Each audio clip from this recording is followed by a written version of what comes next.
매주 다른 컨셉으로 제대로 썰을 풀어보는 시간 궁금한 썰명회. 자, 오늘은 오랜만에 영화 이야기 해보려고 합니다. 먼저 곧 개봉을 앞두고 있는 영화 소년들의 데뷔 40년 차 정지영 감독님 나오셨습니다. 안녕하세요. 네, 안녕하세요. 네. 그리고 이 영화 내용과 밀접한 연관이 있는 분이죠. 이게 실화를 바탕으로 한 재심 사건 관련된 내용이는데요. 재심 사건을 담당하셨던 박준영 변호사님 나오셨습니다. 안녕하세요. 네, 반갑습니다. 예, 반갑습니다. 우리 정지영 감독님은 한국 현대사 3부작 하얀전쟁, 남북은 태백산맥, 실화 3부작 부러진 화살. 태백산맥은 제가 만든 게 아니고 임권택 감독이 만들었어요. 맞다. 아이고 죄송합니다. 헷갈렸습니다. 예, 맞습니다. 태백산맥은 임권택 감독이었고 실화 3부작 부러진 화살, 블랙머니, 소년들. 이번 소년들이 실화 3부작의 완성? 아니죠. 또 있습니까? 네, 또 만들어야죠. 역시 노익장이십니다. 예. 이 영화는 이 소년들은 1999년 전북 완주군 삼례군 나라슈퍼에서 발생한 실화를 바탕으로 제작된 영화인데 뭐 내용 모르시는 분들 계실 수 있으니까 영화 내용을 감독님께서 잠깐 소개를 좀 해주시죠. 삼례에서 나라슈퍼라는 구멍가게에 세 소년이 들어가서 털다가 할머니를 죽이고 사라져요. 네네네. 근데 일주일 만에 수사망에 잡혀서 세 손이 걸려들었는데 감옥을 사는데 알고 보니까 범인이 아니야. 진범이 나타났어요. 네. 그런데 나와서 그들이 고생을 하면서 저 박준영 변호사를 만나서 네.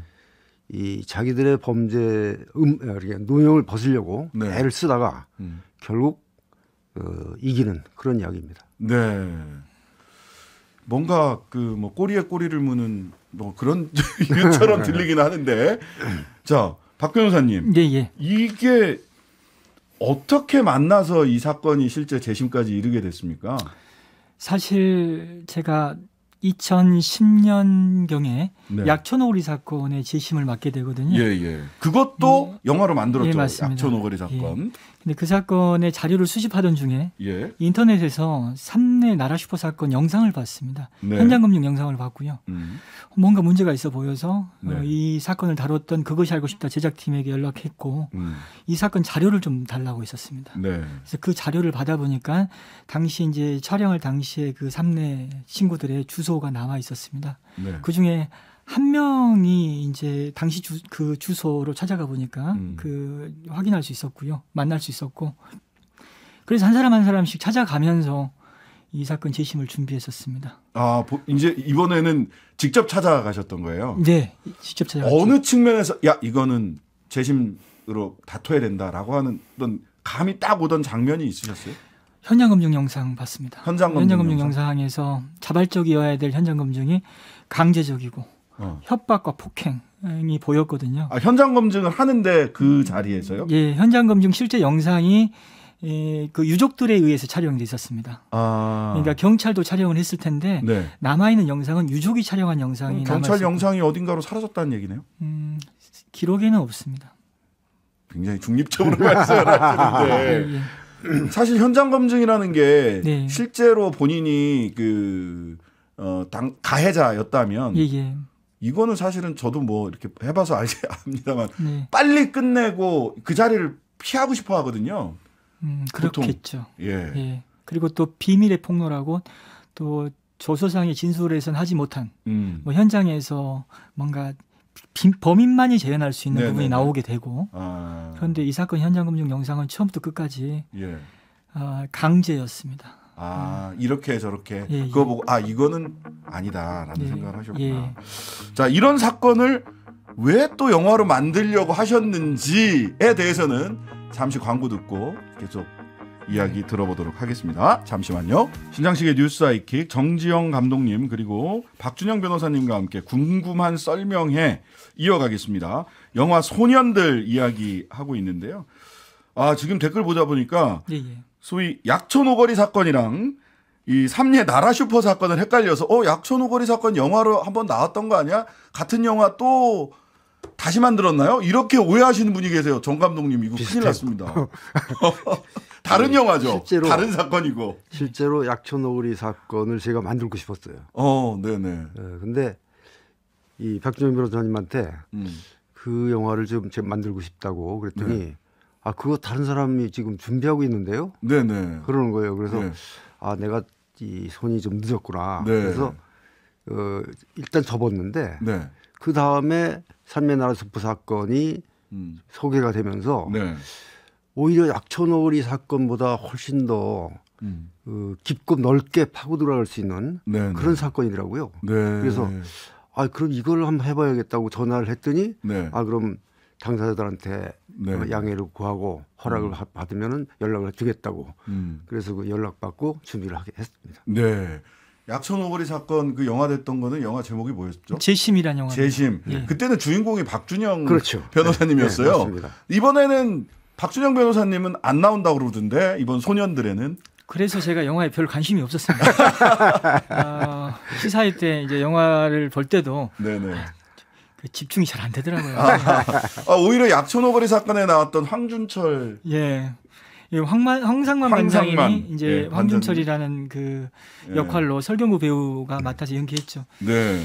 저는 근데 물론 그 변호인이다 보니까 네, 사건 네. 당사자여서 관객 입장에서 영화를 보기 힘들더라고요. 영화 재심 때도 그랬습니다. 네네. 끝나고 나서 이 영화가 재밌나? 저는 굉장히 좀 다큐멘터리 보는 것 같은 느낌이셨네. 좀 불안했어요. 근데 소년들도 초반에는 약간 그런 느낌으로 보다가 이제 네. 중반 이후부터 저도 몰입을 하게 되더라고요. 왜냐하면은 이제 법정신이 들어가고 네네. 또 법정신이 실제랑 또 달라졌어요. 제가 아쉬웠던 부분들이 담기기도 하고 그래서 또 마지막 장면은 굉장히 인상적이어서 그래서 좀 몰입하고 어쨌든 재심보다 더 재밌구나. 재심보다 어떻게 무슨 재주로 재밌게 만드셨어요, 정 감독님? 본인이 안 나오잖아요, 이 영화에서는. 본인이 안 나와서 재밌는 거다. 제가 나왔으면 더 재밌었어요. 아니 이게 자칫하면 진짜 언젠가 한번 봤던 무슨 뭐 다큐멘터리나 탐사 프로그램을 다시 보는 것 같은 느낌이 들 수도 있는데 이걸 어떻게 영화적 재미, 영화적 완성도를 높이셨는지. 우선 재심이라는 영화하고 이것은 전혀 그 형식도 다르고 포맷도 달라요. 그래서 이 다르게 볼 수 있는 영화다라는 것을 저는 강조하고 싶고요. 네. 아까 얘기했듯이 그 그 약촌오거리 사건을 풀어가는 주인공이 원래 황상만 반장이거든요. 네네. 저는 그렇게 알고 있었는데 영화를 보니까 황상만 반장은 잠깐 나오고 이 박준영 변호사가 주인공이더라고. 그래서 제가 이 작품을 시나리오화하면서 이걸 누구 한 사람이 이 이야기를 끌고 갔으면 좋겠는데 그 황상만이라는 반장을 좀 빌려오자. 약촌오거리 사건에. 그래서 끌어들여서 박준영 변호사 역할까지 다 그 사람이 하는 겁니다. 그렇습니까? 그 지금 황상만 반장 역할, 황준철 역할을 하신 분이 설경구 배우. 그렇죠. 그 경찰 전문 배우신 것 같아요, 설경구 배우는. 저것 때문에 강철중 때문에. 강철중부터 시작해서 검사 쪽으로 잠깐 갔다가 다시 경찰로 돌아오셨네요. 자, 우리 정 감독님 전작의 부러진 화살, 블랙머니도 실화 기반 영화잖아요. 사회 문제에도 굉장히 관심 많으시고, 저도 이제 블랙머니 만들 때 많은 분들이 이렇게 펀딩을 하라라고 해서 저도 펀딩에 일부 참여를 했었는데, 사회 문제 굉장히 관심이 많으시니까 사회파, 우리나라의 드문 사회파 감독이다 뭐 이렇게도 분류를 하는데, 하이킥도 자주 들으십니까? 자주 듣죠. 올해 데뷔 40주년 현역으로 맞으셨는데 계속해서 사회에 대한 목소리, 뭐 그런 목소리 담긴 영화 계속 만들어 가실 건지. 글쎄 그런 걸 잘할 수 있는 감독이라고 사람들이 그러니까 열심히 그쪽으로 해봐야죠, 계속. 다음 뭐 이미 소재 생각하고 있는 거 있으세요? 다음 작품 뭐 지금 준비하고 있는 거는 4.3 제주도 4.3 사건. 4.3. 그 내용이 그 4.3이 아니고 그 4.3 사건으로 인해서 받은 상처를 우리가 어떻게 극복해야 될까 이런 쪽에 포커스를 맞춘 그런 영화입니다. 이미 또 준비를 하고 계시는군요. 또 현대사. 현대사, 한국 현대사. 제가 마침 그 현대사 중에 그 시기 것을 안 했어요. 그 해방 직후에서 한국전쟁까지. 직후 뭐 이렇게. 4.3 사건도 지금 준비하고 계시다. 자, 박 변호사님, 예. 재심 전문으로 예. 굉장히 이게 많이 우리 국민들한테 알려져 있는데, 재심 사건 하시면서 시민들의 관심이 중요하다 이런 말씀을 하셨더라고요. 변호사가 열심히 잘해야 되는 거 아닙니까? 그게 맞죠. 근데 그게 맞아요. 같은 경우에는 이제 여론의 압력, 그걸 생각하면서 공론화를 했었죠. 그리고 또 제가 떠야겠다라는 생각도 많이 했죠. 주변에서 많이 응원해 주시면 일도 더 잘 되잖아요. 근데 이제 그 부작용도 사실 봤습니다. 왜냐하면 공론화가 지나치면 상당히 사건이 자극적으로 소비된다라는 그런 것도 경험했습니다. 요즘엔 자제하고 있습니다. 자제하고 계세요? 항상 하여튼 솔직하세요. 솔직하신데 또 박 변호사님 영산 법률문화상 이런 상도 받으셨네요. 저는 뭐 받을 생각을 안 해봐가지고 이런 상이 있는 줄도 몰랐었는데 법률신문에 매년 10월 정도에 맞아요. 그 있었습니다. 이제 권위 있는 상이기도 하고 그래서 저는 언제쯤 받을 수 있을까? 상금이 5천만 원이나 됩니다. 그래서 굉장히 이제 욕심을 내고 있었는데 이렇게 빨리 찾아올 줄 몰랐습니다. 그러시구나. 왜냐하면은 저 같은 경우에 연구 실적이나 논문 전혀 없는 상황에서 이런 상을 받을 자격이 되나 저는 제 스스로 의문을 품었는데 지금 재심 사건 몇 건이나 하셨죠? 재심 사건 7건, 8건? 7건, 7건 정도 했죠. 근데 연구 실적이 없습니다. 그래가지고 좀 이제 우스갯소리기도 한데 그 시상식에서 이제 팜플렛이 만들어지는데 이전 수상자분들은 뭐 이제 저서 연구 논문 이런 이제 난들이 있어요. 저는 연구 논문란에 그 방송 출연 그런 이력들이 쭉 정리돼 있어서 좀 약간 쪽팔리기도 하고 앞으로 진짜 공부 열심히 해야겠다. 그런 생각했습니다. 좀 면이 안 섰다. 네, 맞습니다. 순화를 합니다. 우리 그 청취자 여러분들도 지금 정 감독님 작품에 소년들의 관심이 많습니다. 이 감독님 본인에게 여쭤보는 9938님 본인 작품 중에 가장 좋아하는 작품은 뭔지 궁금합니다. 소년들? 그렇죠. 그렇습니다. 앞으로 나올 작품입니다. 소년들 다음에는 4.3 이렇게 된 거예요. 아니 저는 잘 모르겠는데요. 소년들 시사를 했지 않습니까? 사람들이 좋다고 그래요. 좋다고 그래요? 그러시구나. 굉장히 우리 박 변호사님은 노골적으로 자기 자랑을 하시는데 정 감독님은 굉장히 샤이하게 소년처럼 PR을 하시는데 그 9910님 주연 배우들도 좋아하지만 허성태 배우도 좋아합니다. 이렇게 배우 3명이 탁 이렇게 있지 않습니까? 그 허성태 배우하고 그다음에 설경구 배우하고 그다음에 유준상 배우하고 이 배우들의 각각의 매력이 뭡니까? 어떻게 캐스팅하게 되셨어요? 허성태 배우는 설경구 씨가 추천했어요. 제가 블랙머니에서 허성태랑 같이 했잖아요. 네네네. 이제 허성태는 알았으니까 다른 배우 한국에 좋은 배우들이 많으니까 다른 배우를 하나 캐스팅하려고 그랬는데 설경구가 블랙머니를 보고 허성태랑 하고 싶다고 자기 파트너잖아요. 그렇죠. 영화에서. 파트너로 나온다고 하더라고요. 허성태랑 하고 싶다고 그래서 그럼 오케이 해가지고 허성태 연락했더니 바로 하겠다고 그렇게 한 거고. 유준상은 이제 말하자면 거기 영화에서는 나쁜 경찰이에요. 그러니까 보니까 저도 예고편 이렇게 나온 거 트레일러 나온 거 보니까 이 경찰의 아주 그냥 그 관료적이고 경찰 만능 뭐 이런 거를 표상하는 상징적인 인물인 것 같더라고요.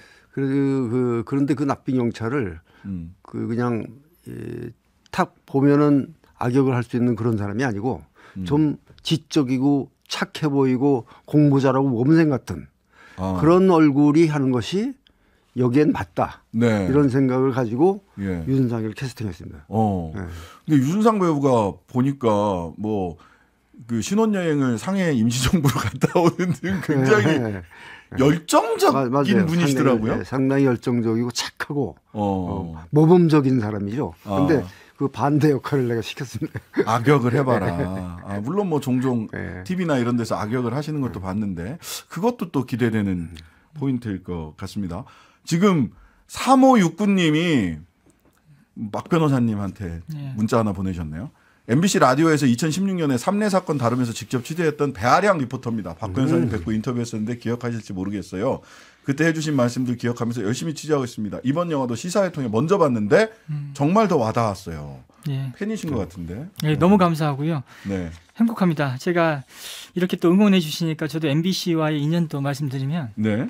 3대 나라 슈퍼 사건을 이제 그것이 알고 싶다 에서 여러 번 다루긴 했고 네네. 거기서 많이 도와주셨는데 또 굉장히 중요한 역할을 PD수첩에서 했습니다. PD수첩, MBC PD수첩에서 어떤 역할을 해줬어요? 2015년 말에 PD수첩에서 다시 다뤘습니다. 이 사건을. 근데 그 당시 진범 3인조를 추적했었습니다. PD수첩에서. 네. 김호성 PD, 정성관 PD였습니다. 네. 그래서 그 당시 주소가 그대로인 배모 씨 집을 찾아갔는데 네. 불과 얼마 전에 자살을 했었습니다.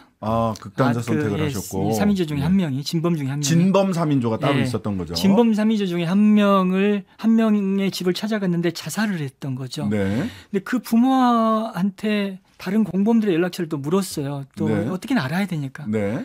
근데 이제 자식 죽은 지 얼마 되지도 않았는데 그런 질문을 했다라는 게 너무 미안해가지고 집을 나서면서 음료수 한 박스를 사들고 다시 들어가가지고 정말 죄송했다라고 하면 인사를 드리고 나오는데 이 부모님이 이제 그런 정성에 감동해가지고 공범 연락처를 알려준 거죠. 그래서 그 세상 밖으로 나온 공범 이모 씨의 연락처는 그 김호성 PD가 받아냈습니다. 받아왔습니다.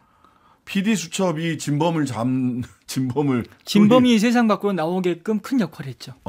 제가 김호성 PD 결혼식도 갔습니다. 그래서 또 MBC하고는 그런 그래서 또 이런 영화가 나올 수도 있었네요. MBC가 함께 만든 영화다라고 감히 한번 말씀드려 보겠습니다. 그런데 아까도 말씀드렸다시피 다 재밌다고는 하는데 감독님도 그 부분이 고민이셨을 것 같아요. 이미 다 알려진 사건이란 말이죠. 그것이 알고 싶다. PD수첩 이런 데서 탐사 취재도 다 해서 사람들이 언제든지 볼 수 있어. 근데 이거를 영화로 만들면 극적인 재미가 있어야 되지 않습니까? 돈 내고 극장까지 일부러 찾아가서 보려면. 그런 자신감 없으면 영화 안 하죠. 자신감. 어떤 장치를 만들었길래. 그러니까 고민을 많이 하죠. 말하자면 저는 어떤 사건, 실제 있었던 사건을 영화하면서 그렇게 진솔하고 진정성 있게 다가가기보다는 사실을 요구하지 않은 범위에서 극적 장치를 만들어요. 재밌어야 돼. 재밌어야 되니까. 내가 이 영화를 하고자 하는 이유는 많은 관객과 나누고 싶어서 하는 거지. 그렇죠. 뭐 소수 관객 관심 있는 사람만 봐라 이런 건 아니잖아요. 그래서 되도록이면 대중들과 호흡하는 그런 자세로 많이 노력을 합니다. 그러니까 저는 그래서 평소에 다른 감독들보다 저는 힘든 영화를 만들고 있다라고 얘기를 하는 이유가 보통 일반 관객들이 사회 드라마 안 좋아해요. 그런데 내가 선택하는 건 사회 드라마예요. 그러면 안 좋아하는 영화를 관객들한테 갖다 주려면 맛있게 갖다 줘야 되잖아요. 그래서 상당히 힘들게 영화를 합니다. 그러니까 이번 영화도 보니까 이렇게 시간 연대 기준으로 해서 쭉 가는 게 아니라 시점이 막 교차하면서 영화가 진행이 된다고. 거기서 오는 재미가 또 있다 이런 평가들이 좀 있더라고요. 그래요? 그럼 다행이네요. 다행입니까? 왜냐하면은 처음에는 시나리오를 연대 기준으로 썼어요. 연대 기준으로 써놓고 보니까 처음에 사건을 추적할 때는 이게 상당히 박진감 있게 가다가 17년 후가 되니까 팍 쳐져요. 왜냐하면은 사건이 이제 이 사람이 그러니까 좌천돼 가지고 힘없는 사람이 돼 갖고 오잖아. 옛날 힘 있던 사람이. 설경구가. 그러니까 팍 쳐지더라고.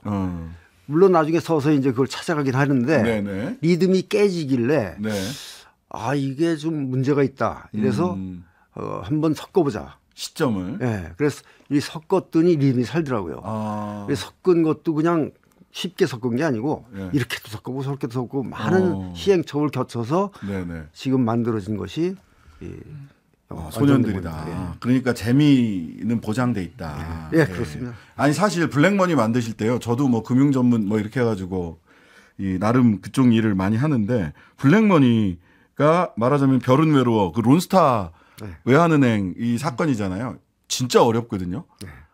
전문가들도 잘 이거 따라가기 어려울 정도로 어려운데 그걸 가지고 영화를 만든다고 해서 이 영화는 안 된다라고 많은 사람들이 생각을 했는데 막상 너무 재밌게 만드셔가지고 조진웅 배우도 진짜 연기도 좋았고. 네, 그 블랙머니 같은 경우는 저도 경제를 잘 모르니까 네. 조진웅 그러니까 주인공하고 같이 알아가는 네네. 그런 방법을 쓴 거죠. 재밌게 봤습니다. 안 될 거라고 생각했어요. 왜냐하면 너무 어려워서. 사실 사모펀드 외국계 사모펀드가 대한민국 은행 먹는 얘기니까 이거 얼마나 어렵습니까. 자, 그 아까 이 영화에서 박 변호사님이 마지막이 굉장히 본인한테 되게 이렇게 뭐라 그럴까 울림을 줬다 아니면 충격 어떤 표현을 감동을 줬다. 예. 이거 마지막 어떻게 끝났는지 얘기해도 되나요, 감독님? 얘기하지 마요. 그 잘 얘기를 한번 해보겠습니다. 잘 스포는 안 됩니다. 언제부턴가 예.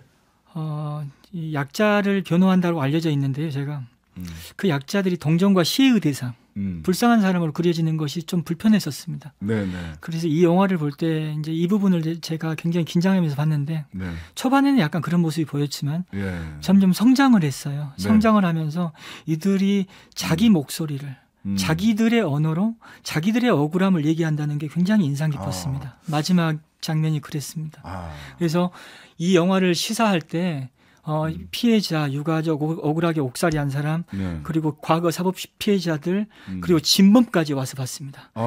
모두가 주목하고 가장 감동받았다는 장면이 마지막 장면이었습니다. 마지막 장면. 예. 감사합니다. 현실적인 목표 관객 수. 감독님. 그 요즘에 워낙 극장에 손님이 없다고 그래서요. 네. 옛날 예상치의 반으로 잡으래요. 네. 근데 그렇게 되면 성이 안 차거든요. 네, 결론을 내주셔야 됩니다. 시간 때문에. 400만. 400만. 자, 개봉 일시는 11월 1일. 네. 알겠습니다. 두 분과 함께 이야기한 목표 관객수 400만. 궁금한 설명에 정지영 영화감독, 박준영 변호사 함께했습니다. 감사합니다.